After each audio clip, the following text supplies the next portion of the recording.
What do you do when your best friend dies doing something you both love? That's a question I've been asking myself for 2 years. Corey died while we were kayaking together, and I've been struggling with post-traumatic stress disorder ever since.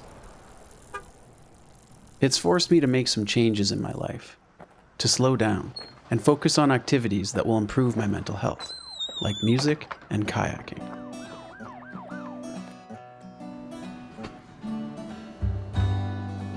I've spent most of my musical career in an independent band called Caledonia. The times we've spent touring have been some of the best in my life, but driving for long periods of time really gets me down. I've toured the country 3 times in a van, and I knew I wanted to do things differently with my solo album. I decided to tour my album by sea kayak while paddling from Ottawa to Halifax.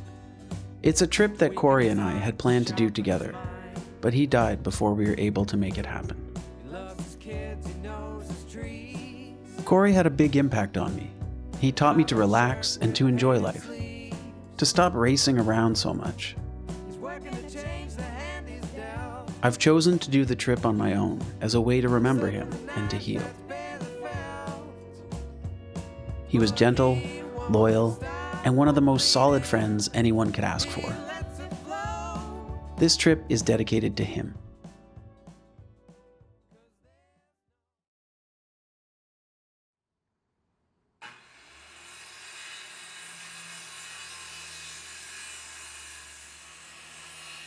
Having PTSD has made it difficult for me to be in high-stress situations and to return to my regular job.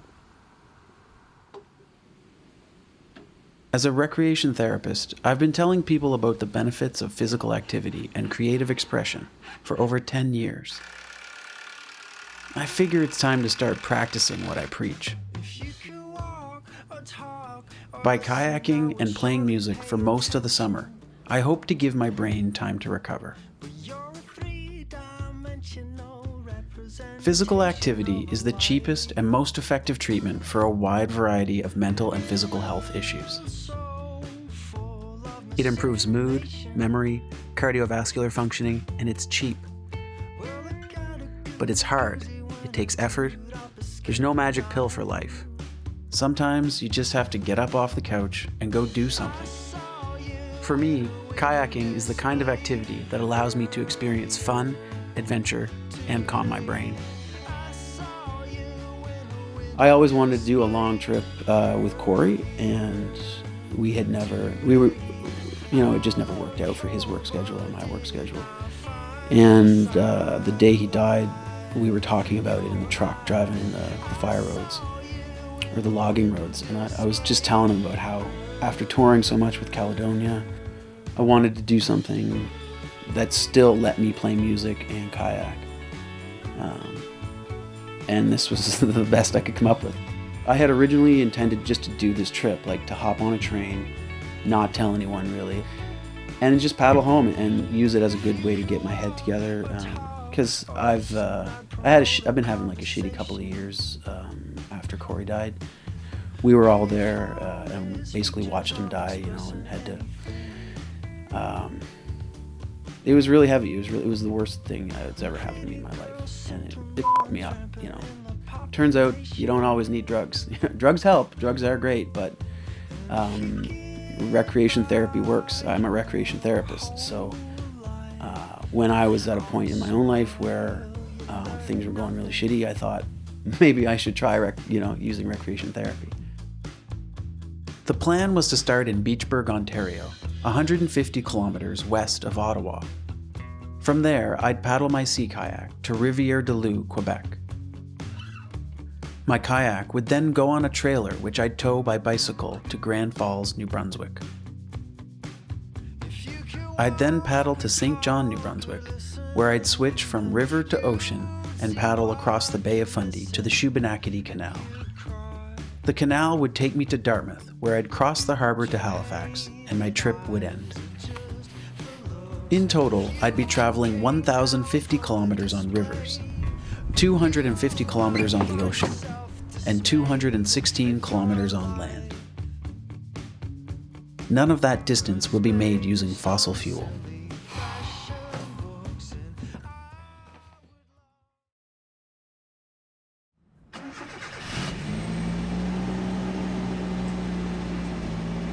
Rather than driving to Ontario, I decided it was more environmentally responsible to take the train. Trains are one of the friendliest forms of public transportation, as they have a lower carbon footprint than cars, planes, or buses, which were my other options for travel. Once in Ontario, I wouldn't be using motorized transportation for the remainder of the trip. But first, I had to get my boat there. So I just got some really horrible news. Yes, you did. Yeah. What's the deal with the kayaks? You can only check your kayaks as far as Montreal, because it's truck service between Montreal and Ottawa, and they don't accept anything of that size. So But I talked to them on the phone twice, you may have. I'm sorry. and I said specifically, this is the length. So, this is a year of planning going into this trip. It can only be checked as far as Montreal. What you'll do after that is you'll go to, it's either FedEx or Purelator, I'm not sure, but it's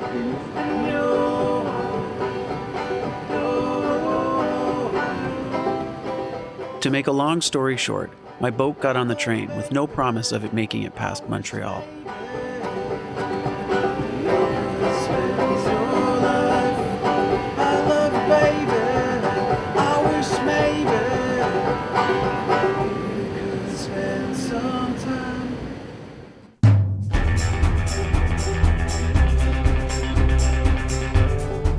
I played a show and was dropped at the Montreal train station with a pile of gear that wouldn't continue to Ottawa.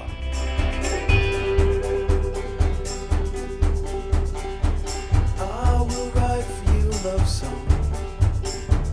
One and all love songs. So on the second day of the trip, I broke the only rule I'd made and rented a car. I'll sing out loud. Alright, we're just, driving now, because day 2 of trying not to use vehicles failed miserably. So BO was so nice they gave us our own cabin.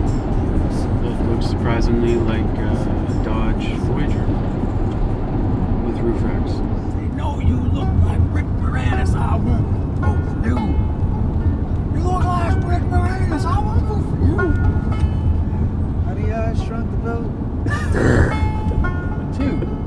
Honey, I shrunk the block. Then I blew up.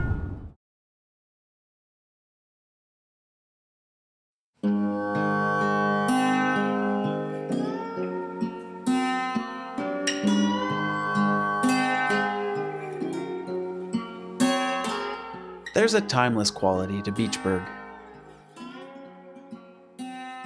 The open countryside and century-old infrastructure give it a vintage feel that I have yet to find elsewhere. Inhabited mainly by farmers, the slower pace of life was something I was looking forward to. But that wasn't the reason I chose to add an extra 150 kilometers to my trip. Knowing I'd need some time to readjust to my boat and get back in shape, I decided to spend 2 weeks in the Ontario community paddling on the Ottawa River. Hidden behind the endless fields lay something people travel from all over the world to experience. Whitewater. And this is the time of year when it's biggest.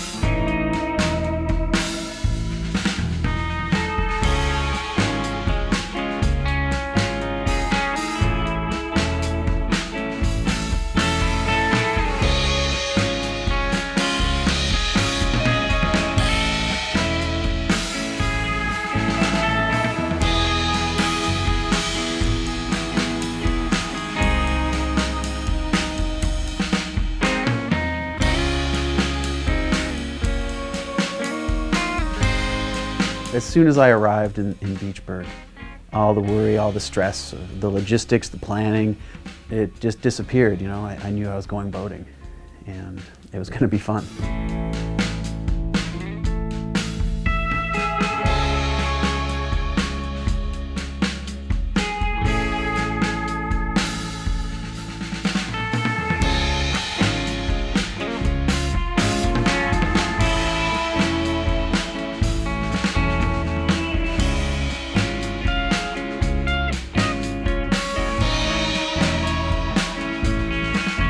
It's so ridiculous, the idea of sea kayaking in whitewater, but I really enjoy the challenge. All these rapids that I had paddled before were brand new again because it's a completely different boat. You know, if you think you're really good at whitewater kayaking, just paddle a sea kayak down the river. That'll really make you humble.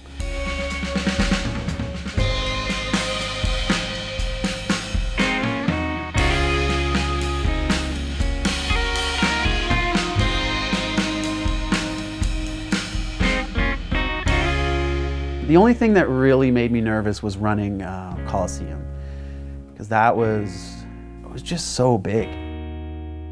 If I did mess up, it would be a long and potentially nasty swim. So I wanted to build up my skill and my confidence before I tackled something like that.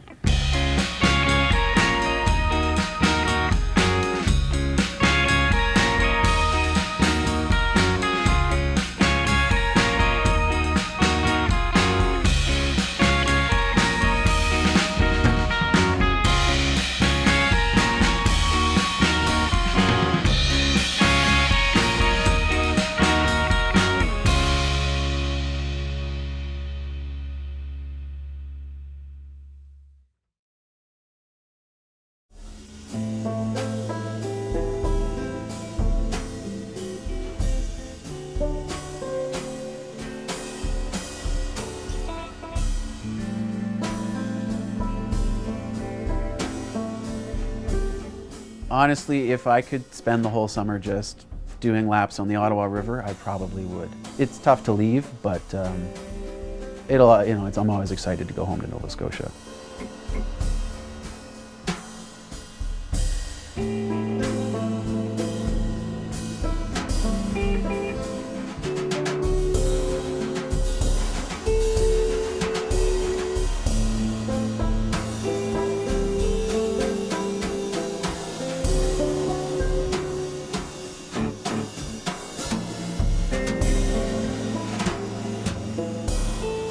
It felt good to be starting my journey back home. I'm always a little excited and nervous when I begin an extended trip. There's usually way too many things to remember. Is my stove working? Did I weight my boat properly? Does my tent leak? I'd been filling my time with projects and tasks as a way of keeping myself occupied and not thinking about Corey's death too much. But this trip gave me the opportunity to work through some of the things I've been avoiding. And by bringing along my banjo ukulele, I had a creative outlet for the many times I would be waiting for better winds or clear weather. I've embarked on a self-prescribed regimen of regular physical activity highlighted with a creative outlet, performing music shows along the route. All this, combined with extended periods of contemplation and reflection, should help reduce my PTSD symptoms and come to terms with Corey's death.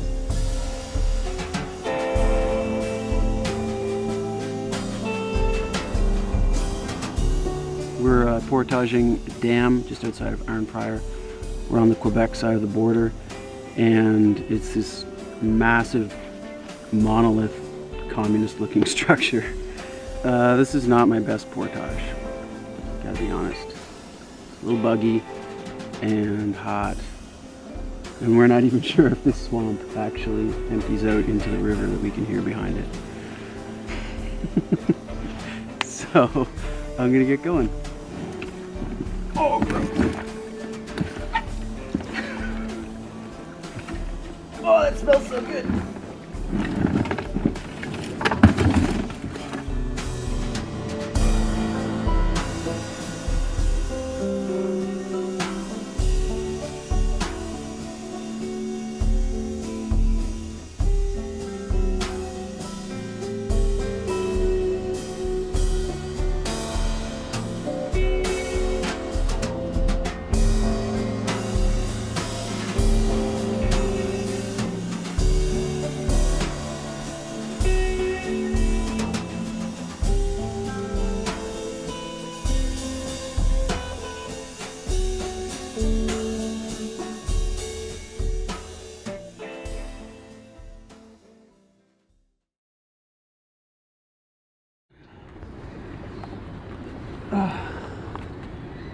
Well, there's a big dam. Again, we've been paddling since, well, this is our 11th hour of paddling from that way. And yeah, we're gonna portage around another big dam right in Ottawa. And my buddy who we were gonna stay with thought he lived on the Ottawa River, or we thought he lived on the Ottawa River, and he doesn't. He lives on the Rideau, which is way different, and now we have to portage for, I don't know, a couple hours to try to find his house. It's 7:30 at night. We've got an hour of daylight left, I think, and then we'll be portaging in the dark.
I got to paddle in the Rideau Canal last night, which was a pain in the ass at the time. The portage was very difficult to get up to the canal, but it was very beautiful. And I found out later on that apparently you're not supposed to paddle in the canal, and you have to have a special license because it's so dangerous. I don't know. And this starts the beginning of the trip where I'll be paddling by myself, at least until I get to St. John.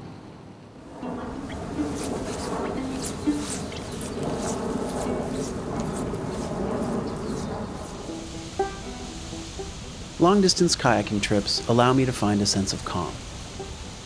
My life becomes focused on basic tasks like navigating, making distance, and finding a place to sleep. These are real-life problems with definite consequences if I don't get things right. This kind of living makes sense to me. Paddling all day is a form of meditation. With my body occupied, my brain can relax. It gives me time to think and reflect. The first 5 to 7 days of any trip are the toughest. After that initial shakedown, I find that I can paddle for about 45 to 60 kilometers each day, as long as I take a rest day once a week. If I push it too far beyond that, I pay for it later with exhaustion or injury. I feel as though leaving Ottawa and heading to Montreal was the start of the big part of the trip, and it was. But I think there was also a fear element there. There was a time pretty soon after leaving Ottawa where I couldn't even find a place to sleep because the water levels were so high and it was just swamp everywhere on each side of the river, and it was getting dark and I was getting really cranky because I couldn't find a place, and it's just me out there. There's no one there to help, and there's no one there to offer any suggestions. I didn't have anyone to bounce ideas off of. And on a real basic level, there was no one there to suffer through with me. I've never done a trip by myself on this level, and learning how to be by yourself and how to deal with being alone is a challenge as well.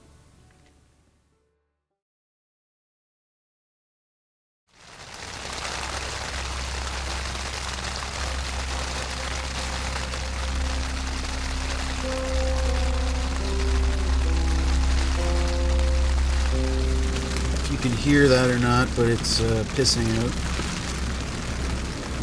I'm very tired. Today was tough. Whew. I just landed on a random beach and I walked to a road.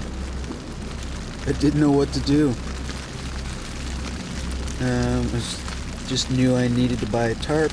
This tent leaks. And here I am.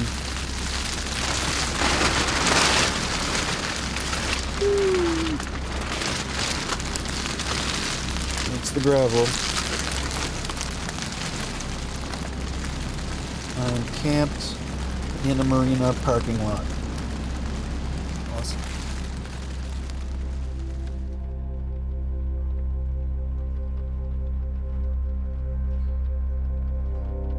I've been here for 3 days, waiting for the wind and the tide to match up. Right now, technically, they are matched up for another 2 to 3 hours.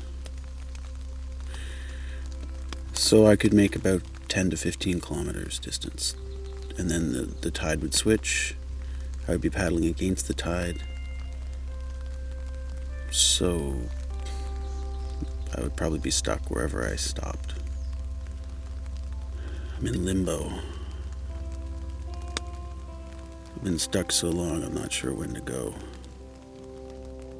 Up until this point, I'd been dealing with my PTSD fairly well. But on trips like this, you're bound to have some downtime. My thoughts began to wander, and my PTSD symptoms started to surface. The symptoms I experience most are thought disruption, anxiety, and flashbacks.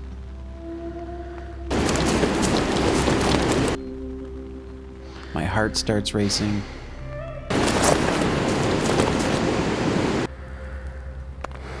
I'm stuck in fight or flight mode.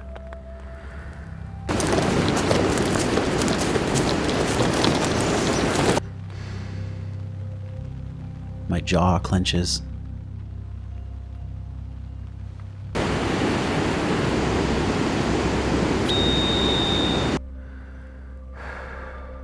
And it's exhausting.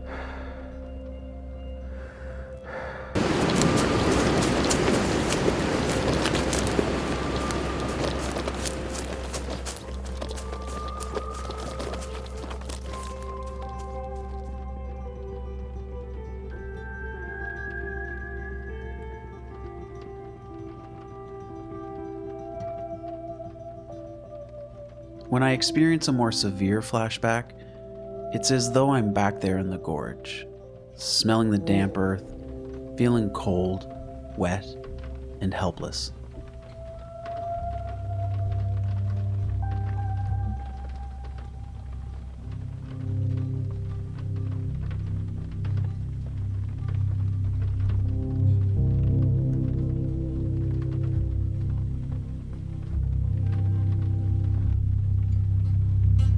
These symptoms can be debilitating, but I don't want to lose my memories.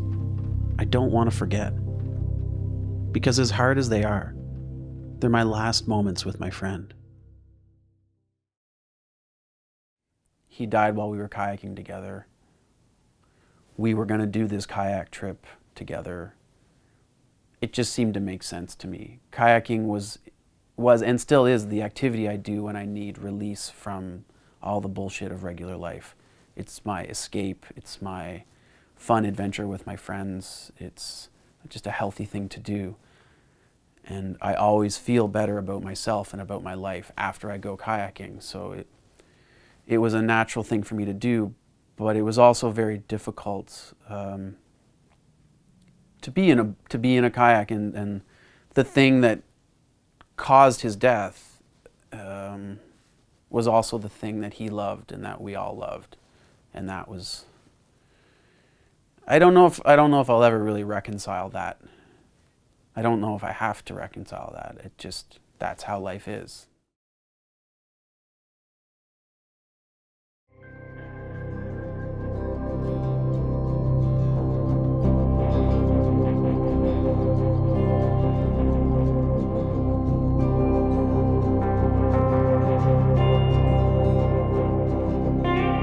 When I was studying to be a recreation therapist, one of the foundational concepts I learned was the theory of flow. Flow is a state of mind which occurs when a person participating in an activity is fully immersed in the moment. It provides a feeling of energized focus, where the challenge or task matches your skill level perfectly. When this optimal balance occurs, you experience a merging of action and perception, and the activity itself becomes its own reward. If you've ever been so engaged in an activity, so focused, or had so much fun that you lose track of when and where you are, that's flow. Kayaking and music are the two activities that have consistently allowed me to experience flow. That's why I love them so much. It's like a drug that never loses potency.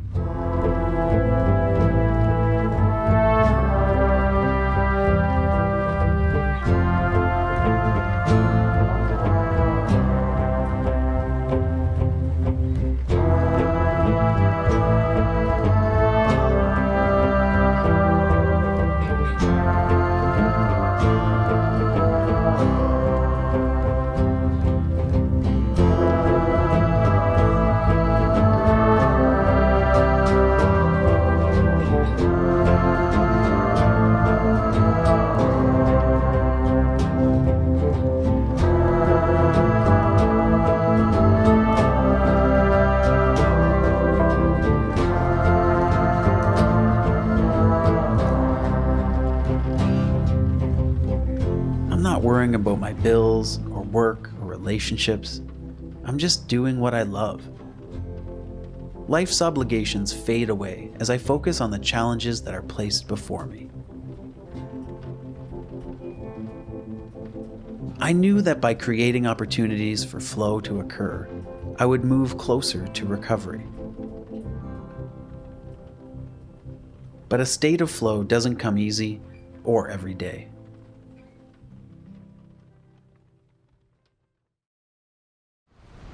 Okay, I just this is not the PG-13 version. I just raked my foot along these goddamn rocks in the mud. Oh, it kills. It hurts a lot. There's... I have bunions. Balls. This hurts.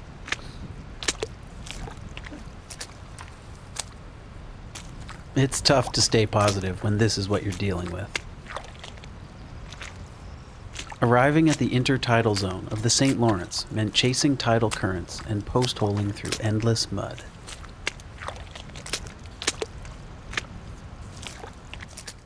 That was every day, because I was riding the outgoing tide.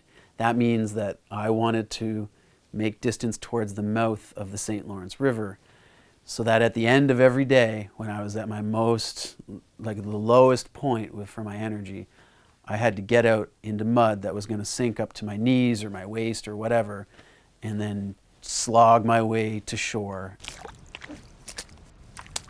It holds your boat, it grabs it. I felt like it had a personality, and then that's mixed with these really sharp rocks that you can't see in the mud, and there's seashells, and it stinks, and there's various layers, and you'll go down and pull your foot out and then release all these gases, and you actually make it to land and you just stink of mud and rot.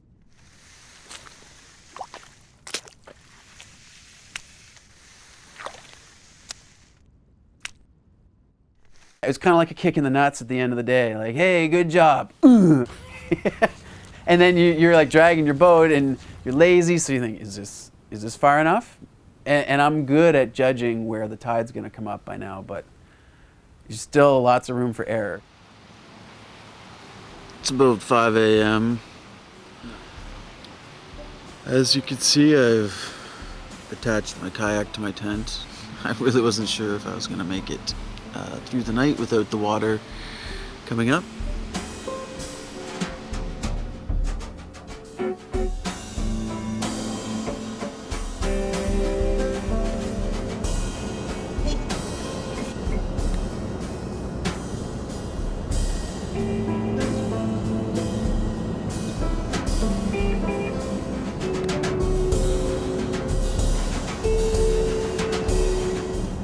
You can hear that rumbling in the background. That is a ginormous ship.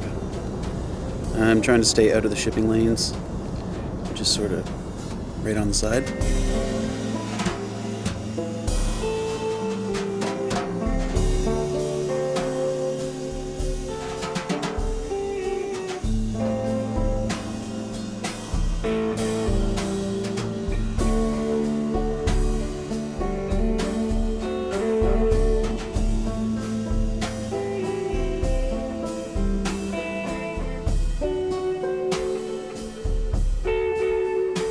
pet fish. Want to see some pet fish tricks? Play dead. Oh, good job. Hey. Multiply yourself.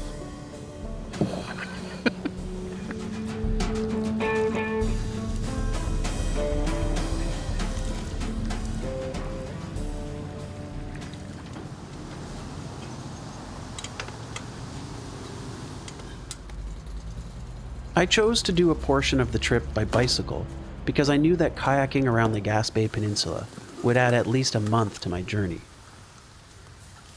In the months before leaving Halifax, a good friend of mine from the Halifax nonprofit Bike Again built a custom trailer that would allow me to tow my sea kayak behind my bike. The only testing I did of the whole rig before I left was one loop around the block. Like, we finished building it, assembled it, and then I put my empty kayak and biked around the block once and said, okay, yeah, it works.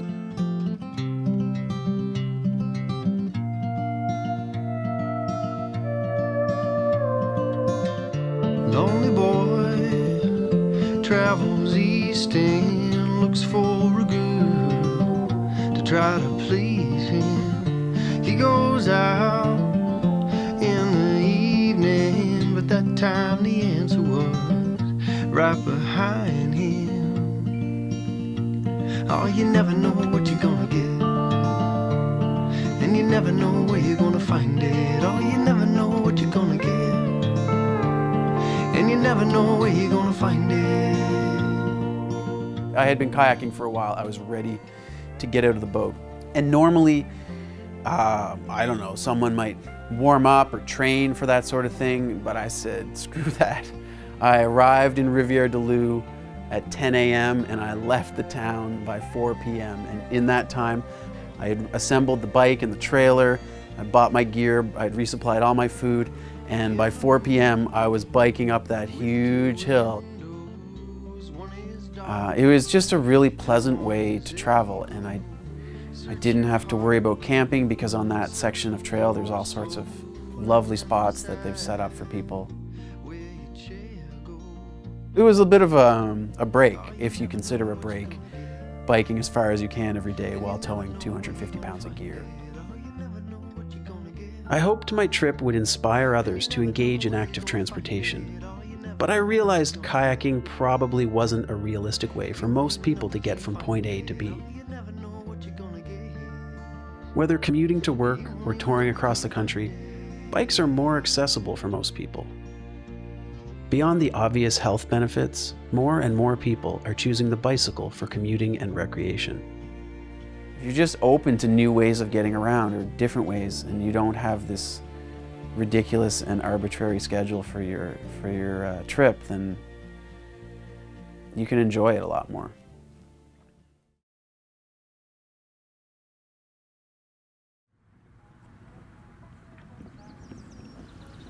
I don't really like dams. They steal all the current. They're usually difficult to get around. Having done most of my research using Google Maps, I was not expecting there to be so many dams, or the rivers to have such minimal current. In addition to dragging my boat around these huge barriers, I had to push through still water sections up to 100 kilometers long. The St. John River was the worst example of this. The St. John River is beautiful and I really enjoyed it, but it's not a river anymore. We've put so many dams and we've killed most of the flow that it's just one big still water broken up by a bunch of dams. Seeing this firsthand makes me think our society's appetite for the comfort and convenience electricity brings is more important to most than keeping our rivers alive.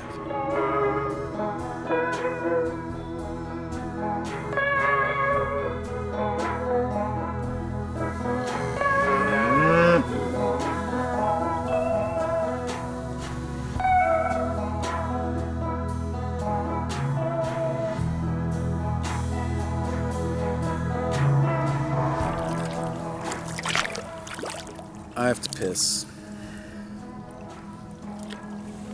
So, peeing in a kayak. This is the way I do it. I wait until I really, really have to pee. Crazy pressure. And then I aim over the side of the boat. And you want to start strong and finish strong. Sometimes you have to adjust your angle.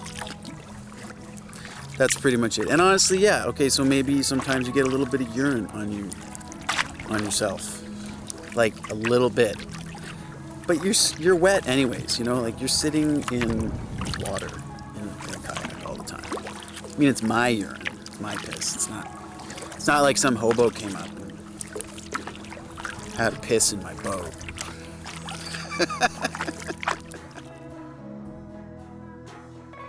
Being from Nova Scotia, if you want to get anywhere, you have to go through New Brunswick. And it's like a 5-hour extra chunk to any trip, and it's irritating. And there's a lot of woods. And anyways, it's not the best place to drive through, that's all I'll say. But it's beautiful if you're kayaking or biking through it.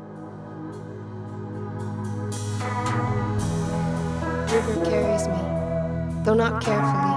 Kindly, maybe, 'cause it cares for me. It does? It must. Gives the air to me. Stirs the cares I've been carrying and sets them down or carries them for me. Not so I can go carefree, but so I can go down this current with all the feelings in me, calm and rapidly.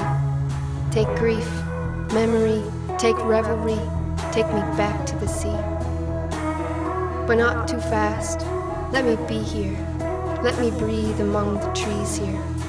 And while breezes ruffle leaves above me as I sleep here, let me breathe easier to know they, too, have true pursuits. Delicate persistence come up from the roots. And while it's just me, these empty evenings, fatigued with fire and food, remind my tired body that this tiresome journey has worthy work to do. And all the water on me won't wash the woes right off of me, but will soften them as it carries me through.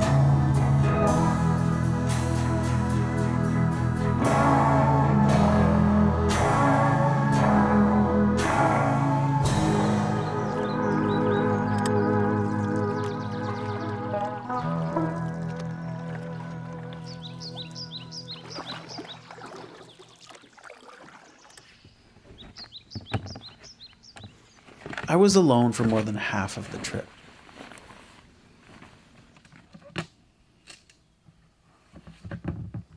I think I started talking to myself right away. But there's nothing weird about talking to yourself until other people come around. It's one thing to be alone on the water all day, but once I crossed into Quebec, I was doubly isolated.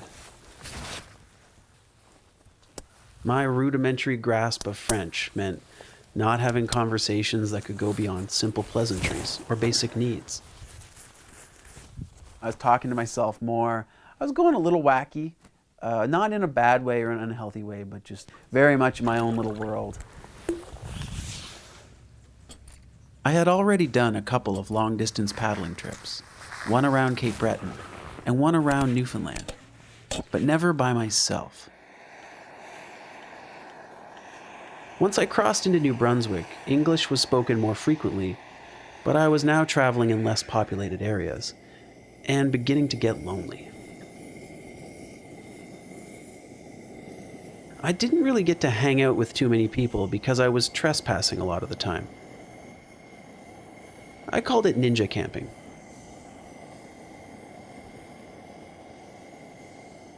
Being alone for as long as I was felt necessary. It helped me unwind, decompress. I'm a very social person, but the quiet and solitude was really good for me. I realized I had to take care of myself because there was no one around to tell me to take it easy.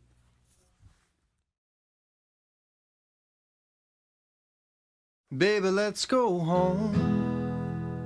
Baby, let's go home. Where the pantry's full and the fire is warm. Baby, let's go home.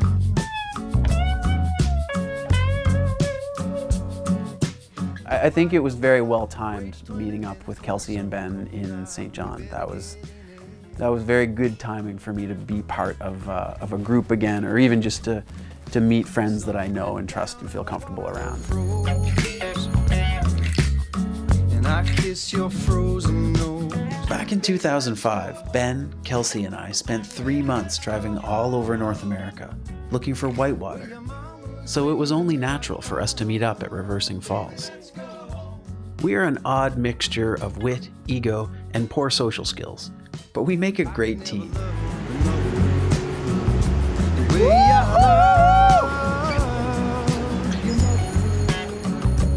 way I love her. Oh, honey, even if we argue and curse, baby, you don't need to worry about her.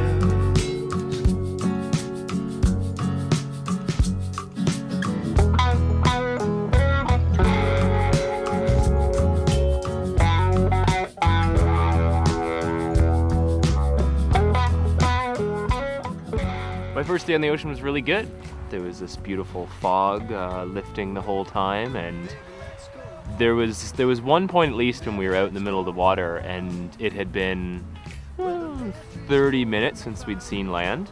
And Zac didn't have any problem with this, but to me it seemed a little weird. I was like, I haven't seen land in a long. I haven't seen anything. I literally had no idea which way was what. We just kept paddling kind of straight. I didn't really picture me, 'cause I'm full of holes that I can't see, and she sees right through me. Baby, let's go home. Baby, let's go home. Where your mama's waiting. There are some definite advantages to paddling rivers. The weather is less extreme, drinking water is never far off, and catching a ride on the current, when there is one, makes travel easier. But there's something special about the ocean for me. It represents both tranquility and adventure. It's where I go to think, to escape, and to play. It's where I took my first swimming lessons and where I learned how to paddle. The ocean is my home, and I can't imagine living away from it.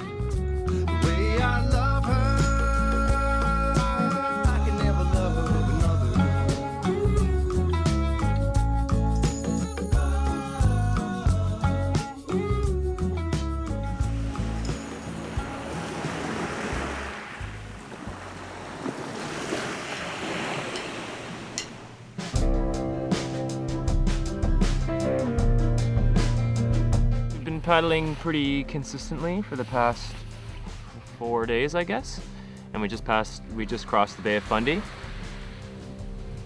It was not that easy paddling across the Bay of Fundy. There was a whole lot of current, and Zac took it really seriously, as I thought he would, and set a blisteringly fast pace.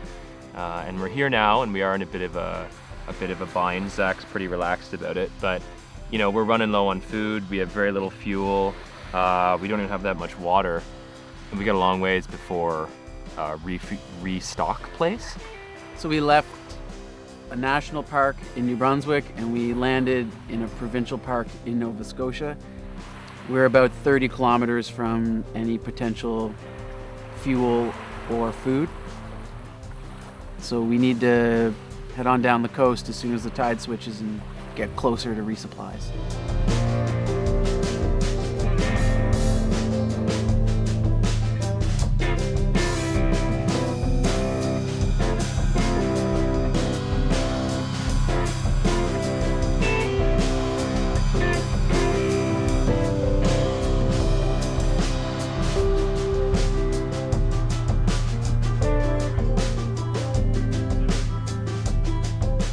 It felt great to be in my home province.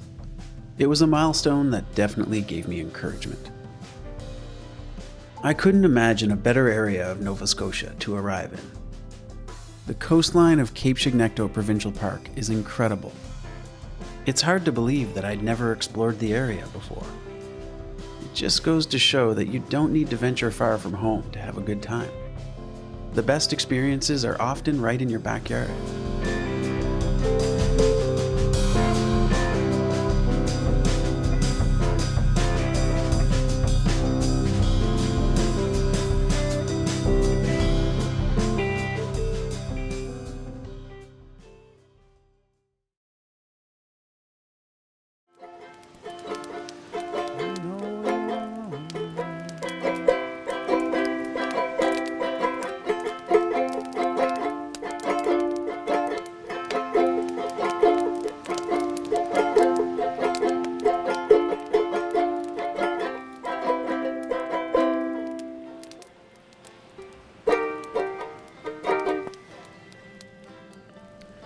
Music is my creative, expressive activity. It's a medium for me to get my thoughts and feelings about difficult subjects out there. I like the simplicity of these trips where you're just concerned with getting from point A to point B, and you don't have to be anywhere at 5:15. It's okay if you show up at 6 or 7. It doesn't really matter as long as you have a flat place to put your sleeping bag and you can cook your food, then that's all that matters. Once I have a couple weeks into a trip, then my brain starts processing song ideas. Doing these trips and trying to write music while I'm doing a trip, I'm a lot more willing to risk writing a bad song and working on a bad song for a period of time, because I'm not as pressured for time. I'm never going to be finished. I'm never going to be the best at music. I don't think, that's not my goal. It's just music is going to be something that I try to do my whole life, just like paddling. I think that's why the two go together so well. Music is a safe way for me to process traumatic events. It's a form of therapy that doesn't require talking and revisiting painful memories. I find it rejuvenating, whereas talk therapy can leave me feeling raw and exhausted. The songs I've written about Corey are difficult to sing, but each time I perform, it becomes less about the grief and loss and more about celebrating my friend's life and our friendship.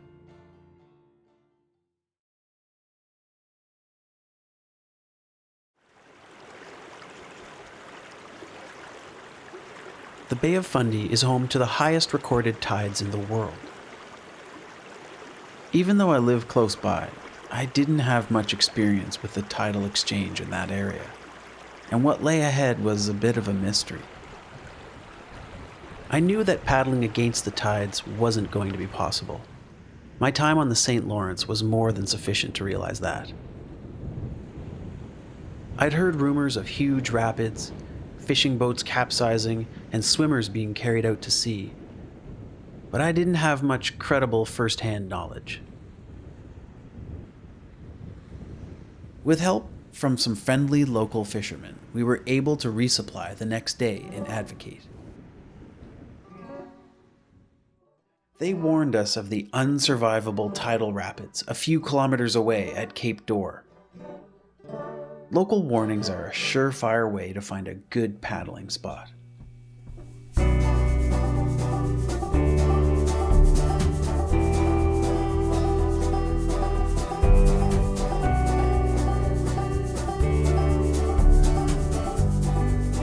Cape Door was definitely one of my highlights. That just blew my mind, that there's this huge rapid that forms in the middle of the ocean and is always expanding and moving.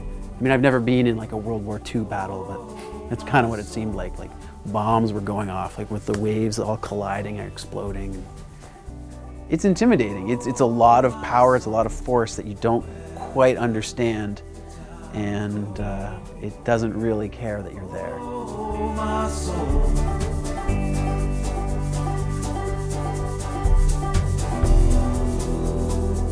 You need somebody.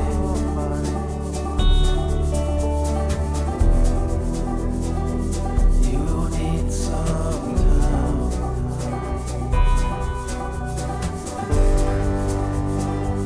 You need somebody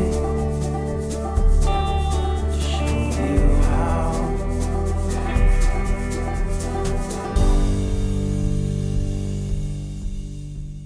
After traveling for a few days on the Fundy shore, we figured out that the tidal currents were like giant rivers, but with eddy lines that were constantly shrinking or expanding.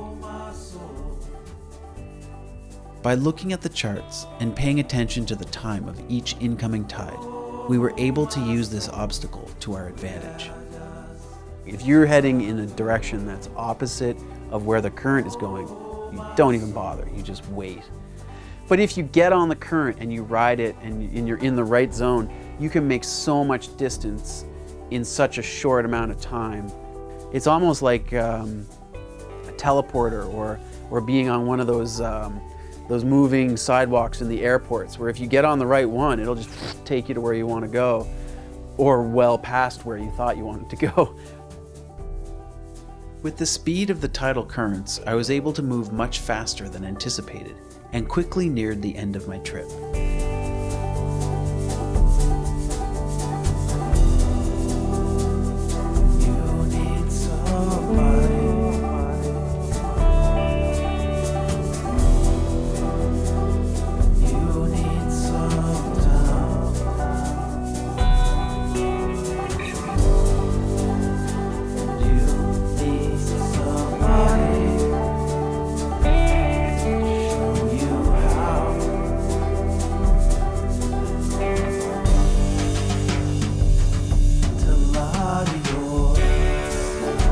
I chose to use my bike and trailer again for the section of the Shuby Canal that connects the village of Stewiacke to the community of Fall River.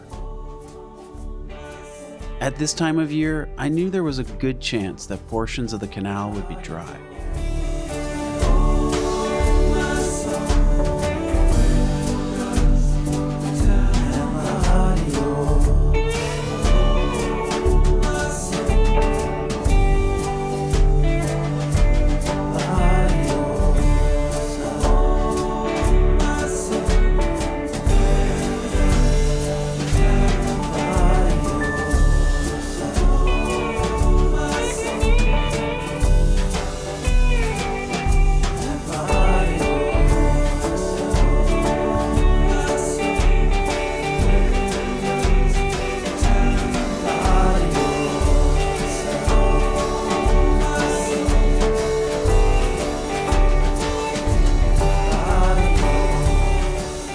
It was really cool to look across the harbor and see that familiar skyline of all the buildings and know that I was home. I had done it.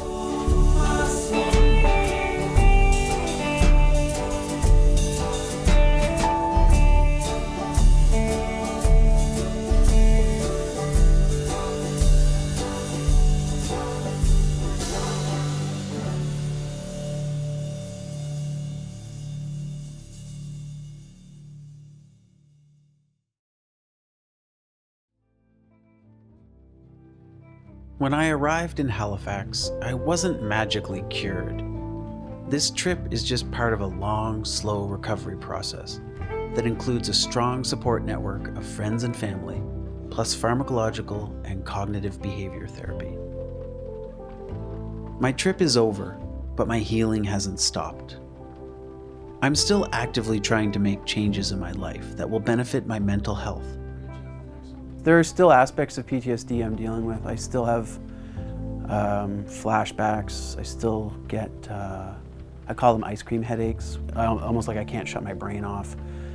But the frequency and the intensity of those symptoms has gone way down. And I really strongly believe that that's a direct result of intense physical activity for most of the day, interspersed with creative outlets. And for me, that's kayaking and music. And for other people, it will be something else. But finding activities that were meaningful to me, spending lots of time doing them, taking time away from my regular life, sort of putting my regular life on pause and going and doing this adventure, it's what I needed. It gave me the time to think about my life, think about what had happened with Corey, and it was necessary, and it's really the only way I could think of to figure stuff out in my own life. And I don't think this is the answer for everyone, but it helped me. I play music as often as possible and go kayaking whenever I can. I still miss Corey, but as time passes, the memories are less painful, and I can smile at the times we shared. I'm ready to continue living my life, and that's something he would be proud of.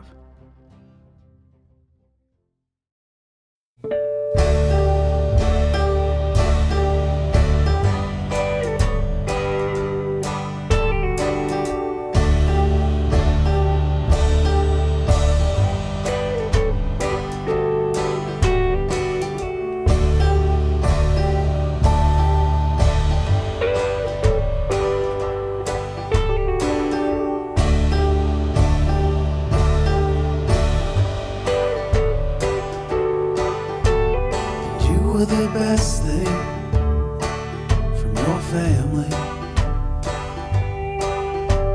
And you were the best in your family.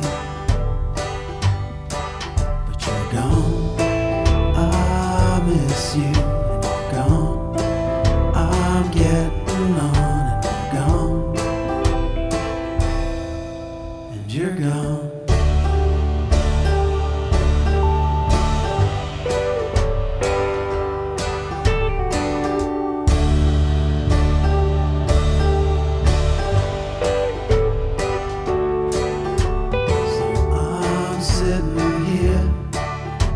Family. I'm trying not to talk about you at the Sunday barbecue, sitting around in a U-Haul, playing Canadian songs, playing your favorite songs out of tune.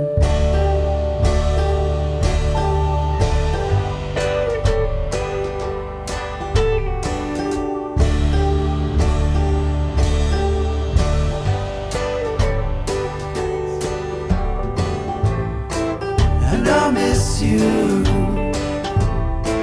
and they miss you too. What's a boy to do when you're gone?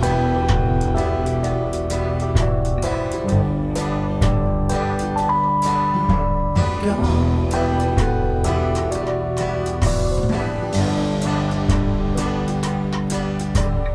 You were the best love one she was looking for.